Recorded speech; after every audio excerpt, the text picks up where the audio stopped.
4 murders in 3 different places, and in no way they're connected. These people whom you see on the screen were murdered, and they didn't know each other before. The Smrekar case shows that a person would do any extreme acts for their freedom, even if they have to commit murder. How far will you go to prove your innocence? How did the Smrekar case get solved? And how is this case connected? Is the body of one victim really buried under Interstate 55? And how did the murderer do that without being caught? Michael Mansfield was only 20 years old when he went missing. He was a college student at Lincoln College, located in Illinois. It was Christmas break and he was about to come home. All excited to spend time with his parents, Michael was beyond excited.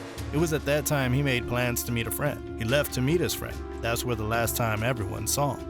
He went missing and the police had no clue where Michael disappeared to. The disappearance was reported in 1975. Now, we're gonna look into the death of a 51-year-old woman, Ruth Martin, who used to go to work almost every day. She rarely takes leaves and was punctual in her workplace. One fine morning, Ruth didn't show up for work, and the next day again, she didn't show up for work. This continued for a long period. The police came in for a check and found something shocking. There were blood spots and a bullet in her garage. Later on, her car was discovered in an abandoned parking lot. The police found the car and they were checking the trunk. They saw blood and it matched hers. Several months passed away and Ruth didn't show up. 3 months later, Robin and Jay Fry were shot dead by a young man. The wife was killed at first and then the husband was shot dead. The wife was 3 months pregnant when the murder took place. The people in Lincoln were terrified to know that a killer was on the loose. During the investigation, Jay's sister said that she saw a man leaving the house of her brother. The police started digging deeper into the death of the 25-year-old couple. They found out that Jay Fry was a witness. He was going to testify. The person whom he was going to testify against was a 21-year-old Russell Smrekar.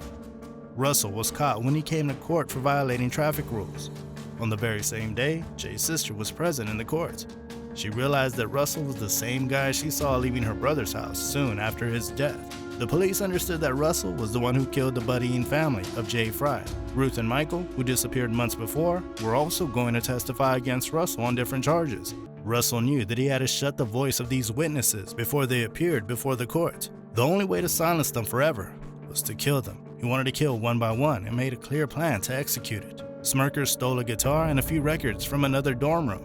Michael was in the same school, and he was also involved in it. He testified against Smrekar and became free of charges, whereas Smrekar had a tough time being named as a thief. Later on, he committed theft by stealing 2 pieces of ribeye steak from a grocery shop where Jay worked. During shoplifting, Jay caught Smrekar and he threw the goods into Ruth's vehicle. Both Jay and Ruth got ready to testify against him for shoplifting. They were the witnesses to the incident. Robin Fry was nowhere in the list of witnesses whom Smrekar planned to kill. She happened to be with her husband and got killed with a pregnant belly. Russell was jailed, and there he tried to make connections with other jail members. He wanted to kill Jay's sister to escape from all the charges, as she was the sole witness surviving. He failed to arrange a hit on her and was sentenced to 100 to 300 years in prison, that too twice. The bodies of Michael and Ruth were never found. Years later, Russell confessed that he killed and buried Ruth in Interstate 55, but he couldn't remember the exact spot.